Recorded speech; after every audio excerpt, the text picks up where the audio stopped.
Here today we have LOCTITE 620, another great product. We're using this product primarily on ensuring that small components stay in place in high stress conditions.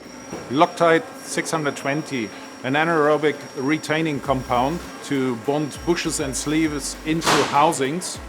And Patrick shows us where it is used on the Tag Heuer Porsche Formula E car.